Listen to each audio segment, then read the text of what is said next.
ఉద్యోగ కార్మికుల సంక్షేమం కోసం వారి సమస్యలు పరిష్కరించేందుకు తెలంగాణ ప్రభుత్వం కృషి చేస్తుందని ప్రభుత్వ విప్ వినయ్ భాస్కర్ చెప్పారు. వరంగల్ ఎంజమ్ సెంటర్లోని రాజరాజేశ్వరి కళ్యాణ మండపంలో మున్సిపల్ కార్మికుల అవుట్సోర్సింగ్ కార్మికుల యూనియన్ మొదటి సభ జరిగింది. ఇక ఈ కార్యక్రమంలో నగర మేయర్ గుండు సుధారాణి, చైర్మన్ సుందర్ రాజు యాదవ్, యూనియన్ నాయకులు రాజేష్ ఖన్నా తదితరులు పాల్గొన్నారు.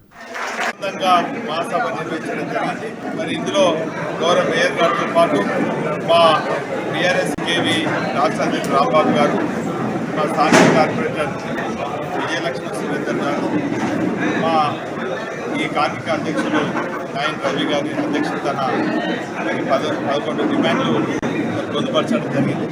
ఇందులో మరి కొన్ని మేయర్ గారి కొన్ని సమస్యలు కూడా కేటీఆర్ గారు దృష్టి తీసుకోవడం జరిగింది.